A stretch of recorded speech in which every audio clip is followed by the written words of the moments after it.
Everybody to this session this afternoon. I hope you can hear me.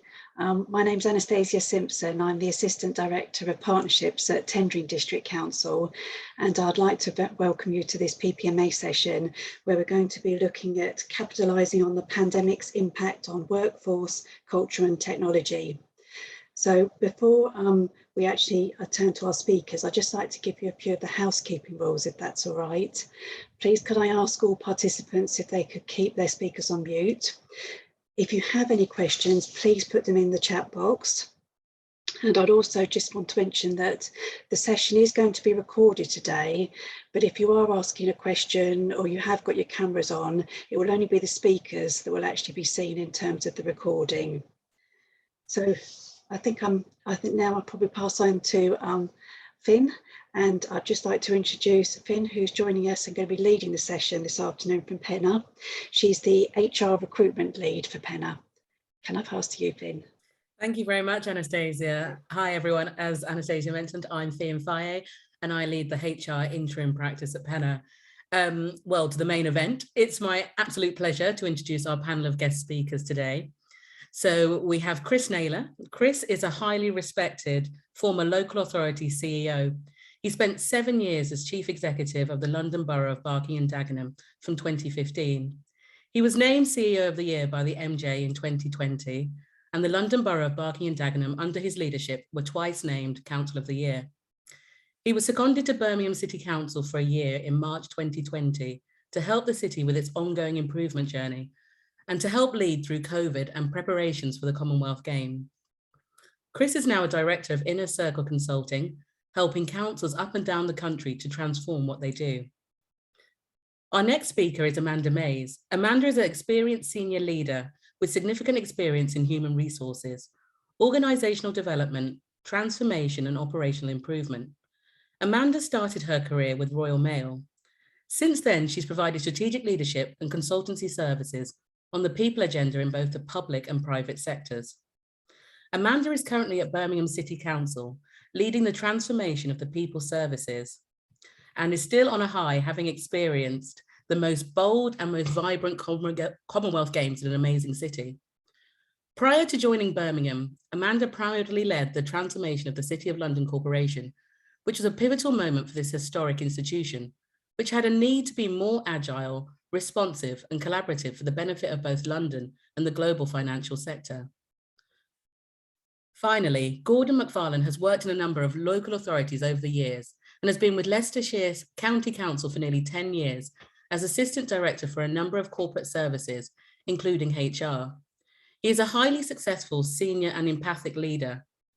Gordon has also been President of the PPMA since April this year, a term which runs until 2024. I will now hand over to Chris for his opening remarks on whether organisations are really capitalising on the pandemic's impact on workforce, culture and technology. Hello everyone, can you hear me okay? Good, all right, fantastic. Please shout up if for some reason I stop or break or the kind of internet goes down. Otherwise I'm just going to keep talking at you for the next sort of 8 minutes or so. Great, well listen, it's a huge pleasure to be here. It's I'm really thrilled to have been invited, so thank you very much PPMA and Penna for that. And this is clearly a huge topic, and I sort of think the executive summary is I think we are making a pretty good stab actually at capitalising on all of this, if that's quite the right way of framing it. But look, it's a huge topic, and I'm broadly going to talk about 3 things. But before I do that, I guess if there's a caveat, it's that I still don't think we quite know yet what the impact of the pandemic will be.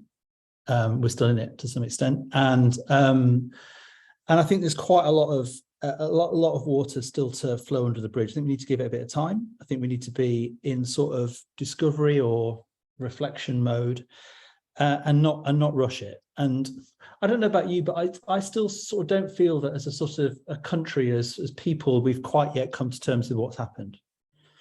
And you can look at that either from the perspective of people who've lost loved ones who are going through a grief process or had some sort of weird stalled grief process during the pandemic itself. I suspect there's quite a lot of anger out there.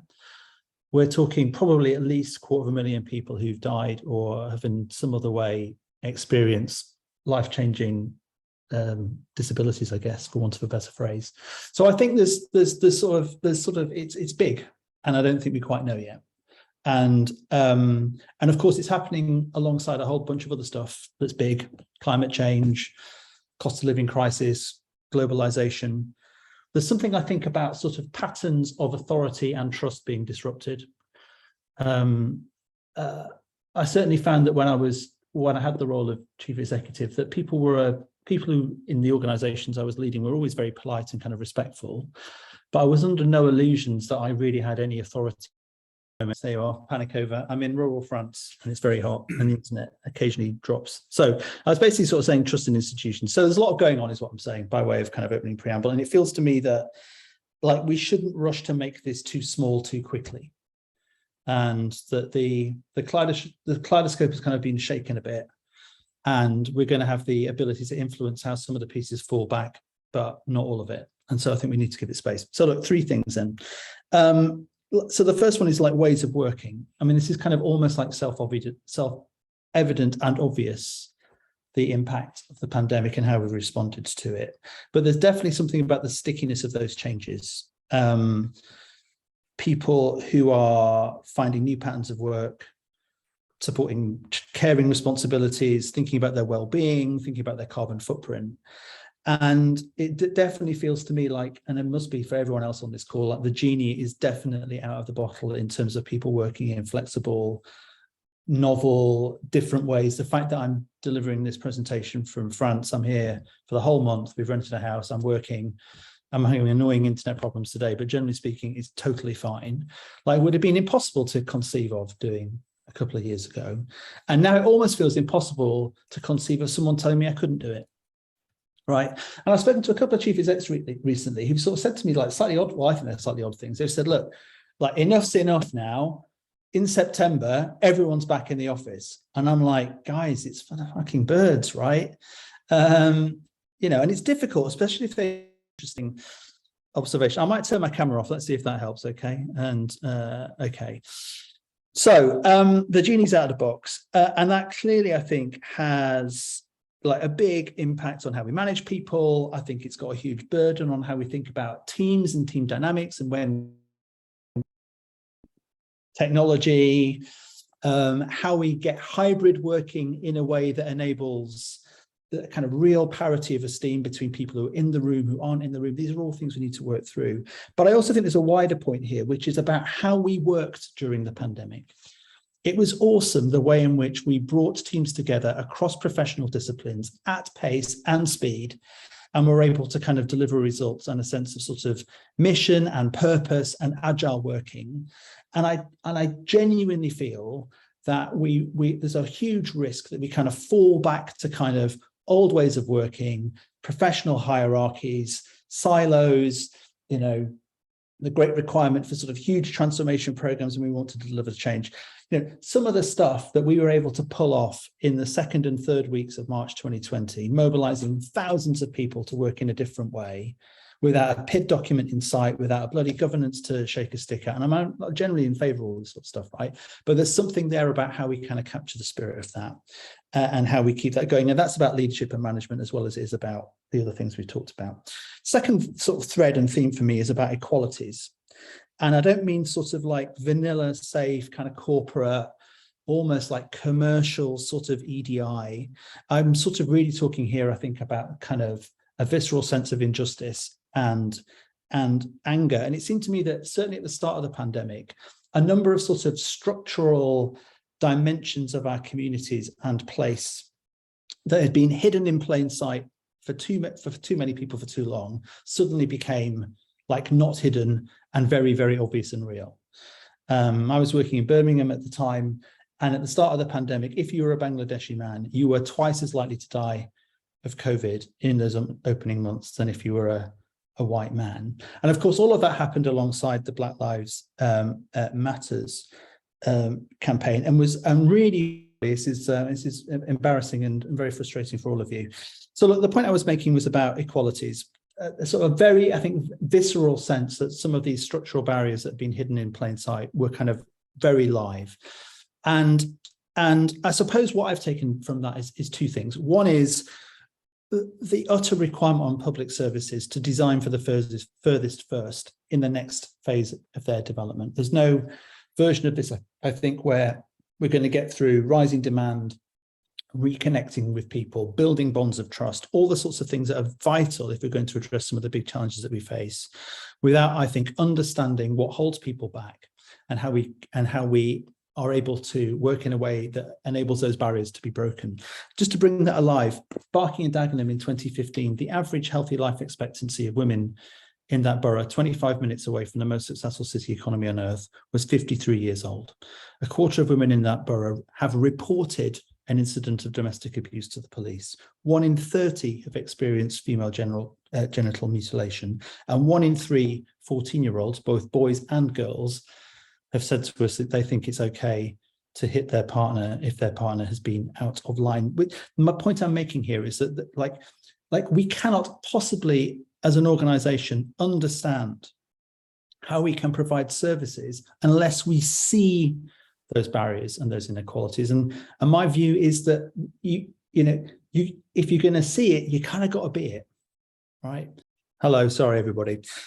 Birmingham, a city of 1.2 million people, just under half of whom are people of colour. When I joined that organisation in 2020, not a single member of the council's 11-strong senior leadership team was a person of colour, and moreover, never had been, right? It was completely unsustainable and wrong that was the situation. But I tell you, it was challenging and very difficult to try and make the case for change. And I think for me, that is one of the kind of moments of COVID that we cannot let go of. So final point, and then I will shut up because I can see that it's going to get really tedious for you all if I keep dropping out. It is this point. There was a moment, I think, possibly more positively than the last message, where the public fell in love again with certain parts of the public sector.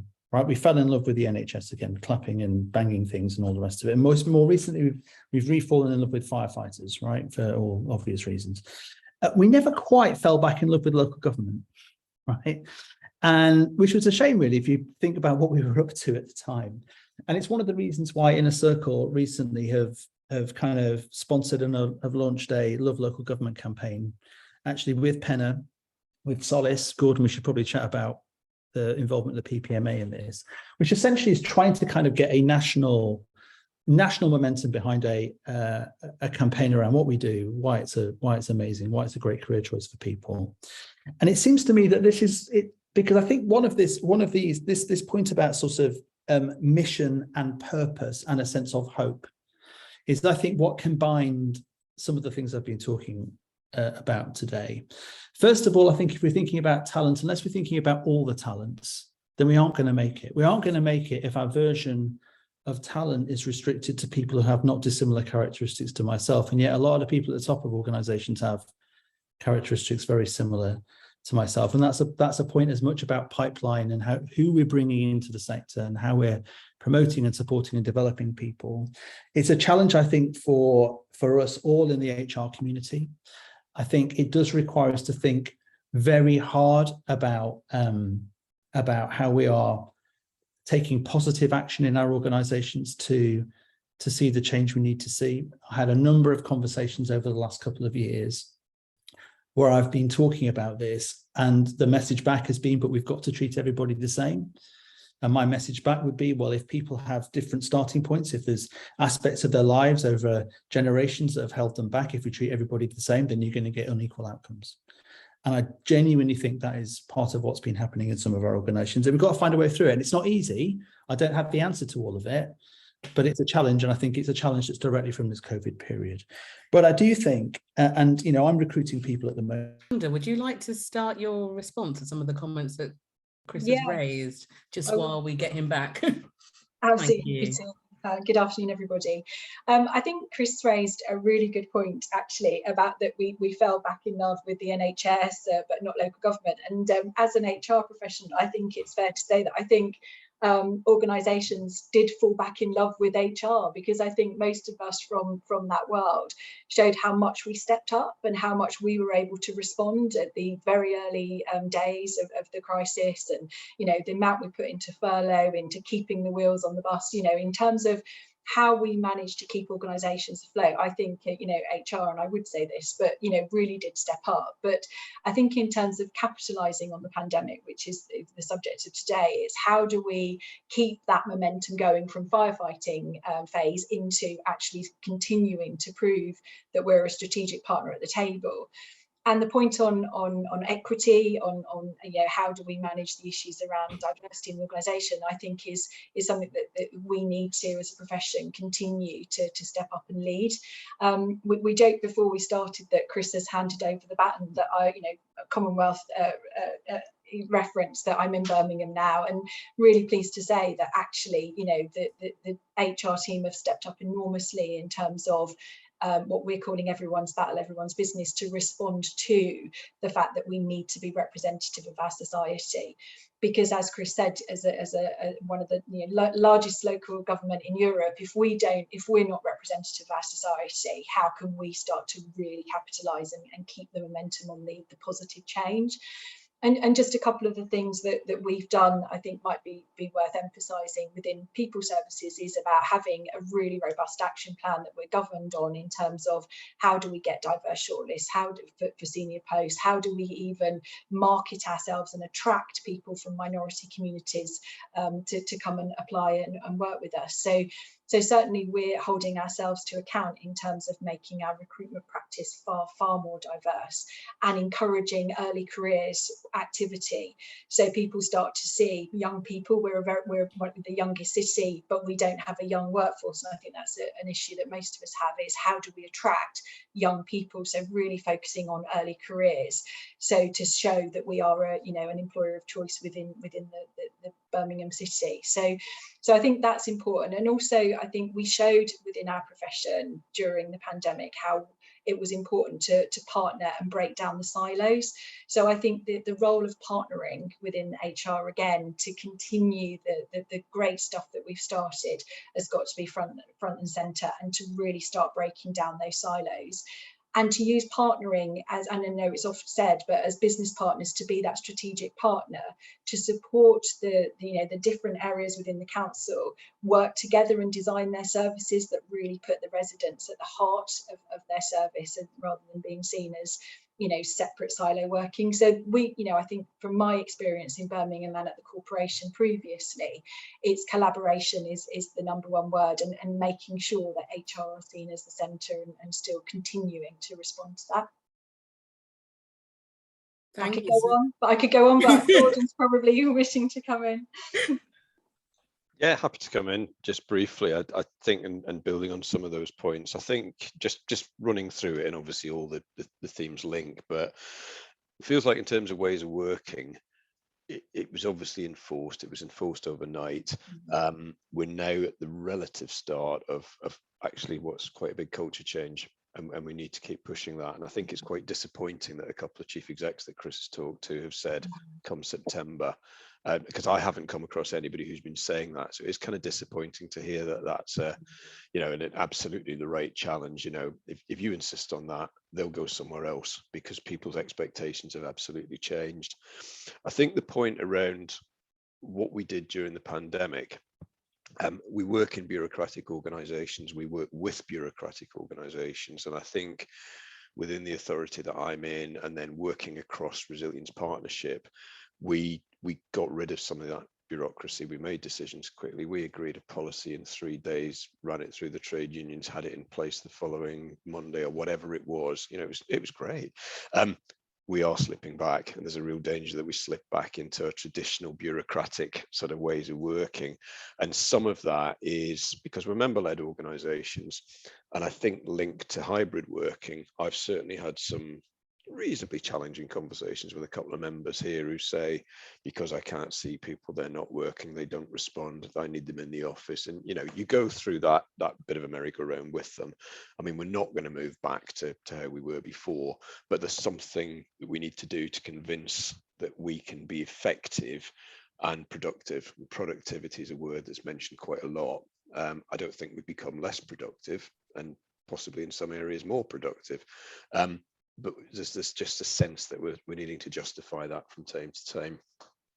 I think in terms of the sort of equalities or inequalities that Chris talked about, I think absolutely right. In the pandemic, suddenly we were doing quite complex risk assessments for BAME, and I'm talking internally, but BAME colleagues, those with underlying conditions, and BAME colleagues with underlying conditions. And the results of those risk assessments were really scary. And you know, the levels of risk that were being shown, and suddenly we're focusing on, you know, those groups, and you put that into the community and all the work that public health did around awareness raising about vaccinations, etc. So how do we ensure that they don't slip back to being, you know, a hard to reach group, or a minority group that we don't think about because they're just hidden in the community? I think Chris mentioned service design, and that's, you know, that's overlain with huge financial challenge, but in some ways better community engagement doesn't have to be expensive, does it? And we can better understand what the needs of different communities are, and really kind of try and build on that connection through the pandemic. And then the last point, and then I'll shut up, talent attraction, development, retention, all that sort of area that we just started to touch on. I mean, everybody's talking about this. I've done a couple of MJ articles on it because it's obvious stuff that we need to be talking about. But yes, we could talk about pay. Let's not. And culture. Let's not underestimate the power of a positive, supportive, well-managed organization, and all the stuff that flows into culture. And I think there's a huge point, and I absolutely welcome a conversation, Chris, around how the PPMA can get involved in how do we better market jobs, careers, the complexity, the opportunities in local government, because there are loads of exciting roles, opportunities, careers. You know, it's not just we're all really struggling and we're reducing, therefore why would you come to an organization that is making budget cuts? We are large, complex organizations and will continue to be, and there are huge opportunities in there, but people don't see that. So we've got to get better at marketing ourselves in a real way. But I think you're right, we need government support to do that at a sector level. So just some observations from what's been talked about. Thank you very much, Gordon. We've got a couple of comments actually in the chat box, and feel free to add any questions if anyone has any. But Sharon Senior mentions something we're also hearing a lot about is the challenge of balancing hybrid working and the political drive to encourage employees back into town centres, etc. from an economic perspective. I guess it'd be useful to get your views on how your organisations are kind of dealing with those challenges that are being thrown up, and what you foresee as the route back to people being hybrid, or where you go next from here. Shall I start quickly? Yes, and I've got sort of two very different experiences. So the City of London Corporation very much wanted to encourage people back to the city. You know, the streets were deserted for many months, so there was a real drive to say, you know, we want people back in the office in the city. And of course the corporation then wanted to lead by example, so then having, you know, member pressures for people to come back into the office. Whereas at Birmingham, very different in terms of it's shown very much how we can work very effectively using you know, Teams, using just occasional meetings in person, so much more reduced 1 or 2 days in the office. So political driver really does impact, but you know, from my experience, it doesn't impact the quality of the work that gets done. There is a need for collaboration, there's a need for collaboration in person, but in terms of being at the office 5 days a week, 9 to 5, I think, you know, is we're definitely past that, but it's how we manage the politics. Thank you, Amanda. Gordon, did you have anything to add to that? Because I think if I take the authority I work in, Leicestershire, we're relatively rural.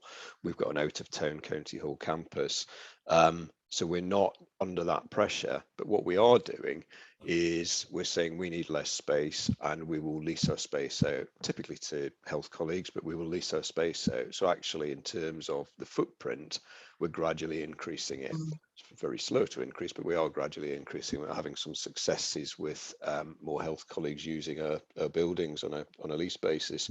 I think it's just worth remembering that for lots of us, we've got huge numbers of frontline staff who aren't, I'll say, benefiting from hybrid working, who are out there in our communities, in our localities, and still a visible presence, whether or not they have a local office, but they are still a visible presence, you know, every day in our local towns and villages.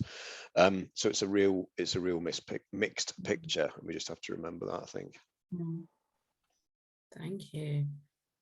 Chris, are you back? Did you have anything to add from your conversations with chief execs recently? I am back. Let's see how long I can last. So sorry about this, everybody. It's mortifying, particularly in the context of what we're talking about.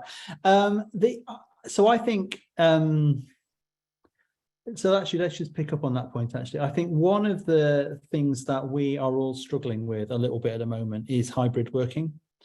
And how we are able to, I can't tell how much of this I managed to spit out before I got cut off last time, but how we ensure that in a room where you've got some colleagues in the room and some colleagues out of the room, it's the same experience for everybody.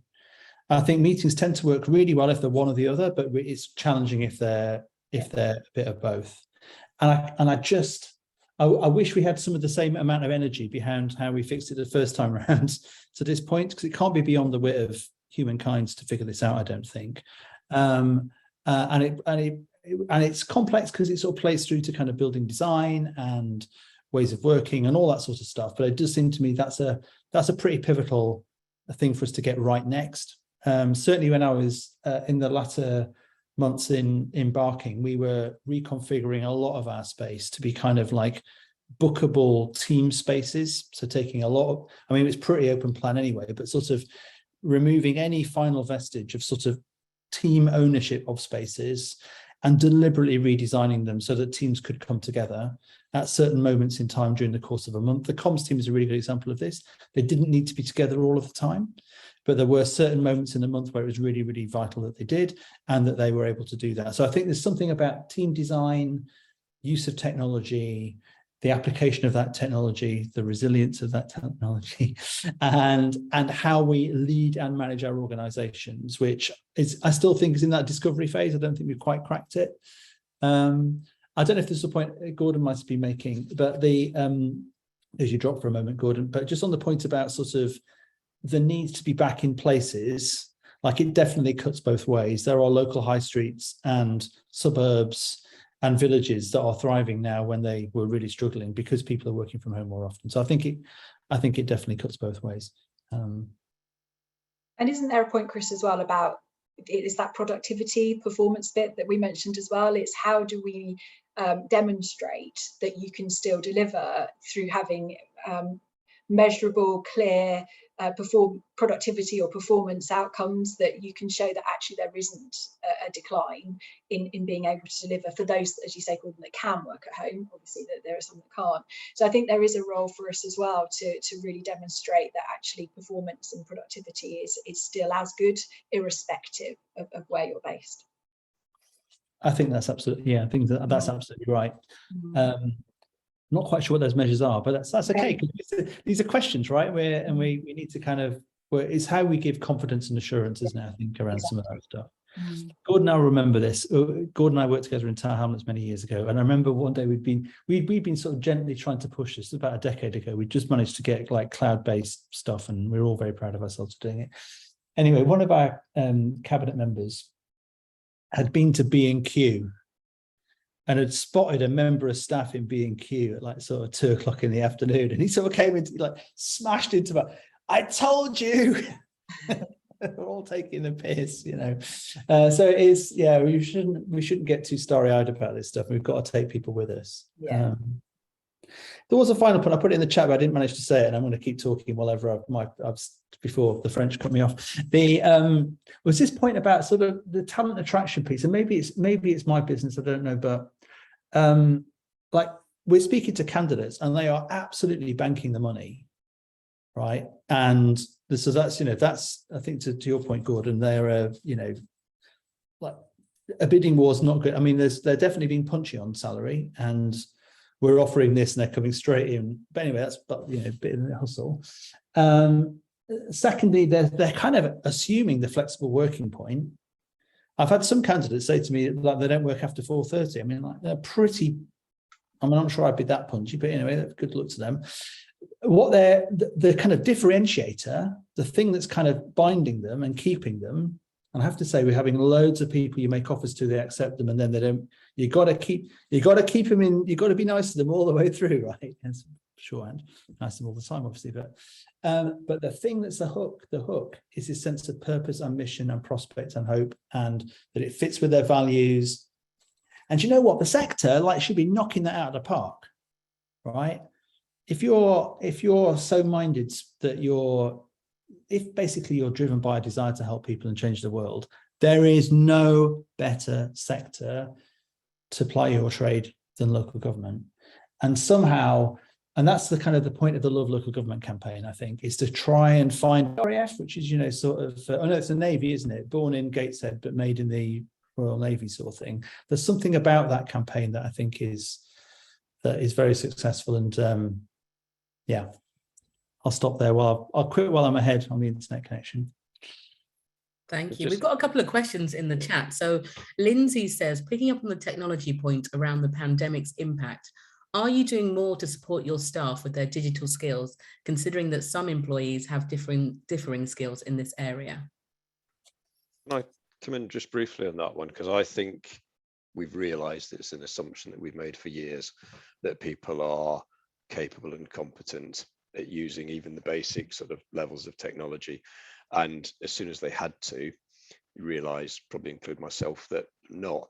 And we've certainly employed a full-time IT trainer. We probably need well more than one, but at the moment we've got one, and even, whether it's Teams, whether it's core Microsoft stuff, it is paying dividends. And we're realizing, and our best example was, probably 2-3 years ago, when some children's social workers were saying, I want to order my next hard copy diary. Well, why? It's the, need to think differently. It's because I can't use, or I won't use Outlook or whatever. But yeah, we've made too many assumptions, and we need to kind of establish what our baseline is for IT skills, and then test it even in jobs where you might not think of testing it. Yeah, but also having easy to use decent systems, because we don't often invest enough in technology. So people use Amazon and get this great response and make it really easy, one click, and then they try and use our employee or manager self-service, and it's completely counterintuitive. So I think there's also a need to make sure we invest in systems that are fit for purpose. Thank you. I think we've got time for one more question. Bill says, isn't there a need for trade-off, balances, etc.? For example, the cost of people working in the office and the cost of an individual working from home. Equally, how do we deal with the need for recognizing neurodiversity, of generational thinking, of the receptionist has to be behind the counter and not operating from a remote location?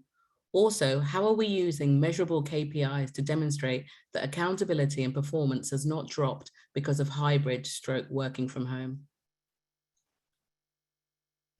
Shall I go to you, Gordon, please? Yeah, shall I try some of that? Thank you for the 3 questions, Masters 1. I think the trade-offs and balance is interesting, and I think we might find in the autumn that is shifted because of cost of living. Will we find more people coming into the office to save on heating, whereas they're not coming into the office now because heating doesn't have to be on, etc. That was probably also impacted when fuel was at its highest. It's not exactly low, but it has come down a little bit. But of course, heating is and utilities are going the other way. So yeah, there are costs and benefits that we need to understand that will shift as we move forward. I think the point around generational thinking is an interesting one, because that comes back to what are our expectations and what are different. If we decide to categorize people in generations, and there's some debate about that as well, but what does, you know, Gen X, Y, Z, and so on expect? We need to ask ourselves, why does that person need to be behind the counter, in the office, at a reception, whatever? And do they really need to be? Is there another way to do this? Having said that, we have to remember that a lot of our services are public facing, and proportions of our clients and communities need face-to-face as well. And then the KPI bit, I mean, certainly in Leicestershire, what we're doing is we're talking to managers saying, well, what do you measure now? And does it measure performance? If it doesn't, is there something fairly simple that you can put in place to measure performance? We don't want to get defensive and justify. It's kind of trying to put measures in place that will also be useful for them managing their services and their bits of the business as well. And again, I haven't got any examples, because I think it is quite hard, because I think a lot of the measures that we use, we churn out, we report internally and externally, are not necessarily about performance. They can be interpreted, and, you know, the Empower, you know, high performing organizations, etc., etc. You know, there's various things around, almost effective organizations. Leicestershire 3 years running, by the way, but I'll move on. It is quite difficult to then focus purely on performance, but I'll stop there because I'm conscious of time. Thank you, Gordon. Amanda, do you have anything that you wanted to add to that?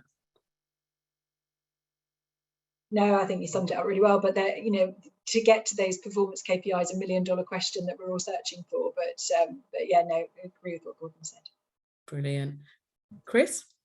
I think there's something about sort of the positive framing of this. It isn't sort of all mother and apple pie. And I think, Gordon, to your point, there's about sort of public facing, you know, we're a public sector organisation that's public facing. It's encouraging quite a rigorous conversation, I think, in our organisations, where it can feel a bit zero sum, or we may well have lost Chris there completely. I'm also conscious of time. Oh, Chris, you're back. Sorry, go for it. Yeah, no, it's a very quick point. Sorry, everybody. It's the last time this will happen. I think this is about us enabling us to have a conversation where we can focus that kind of face-to-face contact where it's absolutely vital, and as it then is an amazing experience for people, while using the opportunities of flexible working in a different kind of way, where we can, where it doesn't really make that much difference. My PA at the moment is based in South Africa. I've never met her. South Africa is a very similar time zone to us. Interestingly enough, it works.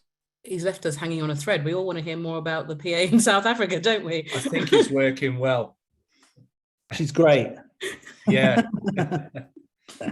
Sorry, everybody. I'm not going to say anything more now. I'll put something in the chat. Well, look, I'm really conscious of time, so I will also just want to say thanks again to Chris, Amanda and Gordon for all their thought-provoking, I think, frankly, quite challenging and inspiring and honest words this afternoon. The insights you've delivered have definitely provided food for thought and encouraged us all to appreciate the importance and the impact of HR teams, your processes, your systems and everything else that helps us in shaping the future of our organization. So thank you everyone also for attending, and please do look out for future webinars we'll be hosting. But in the meantime, do rush out and enjoy the sunshine. Actually, I think everyone's going to stay inside because it's that bit too hot, but have a great weekend ahead, and thanks again for joining.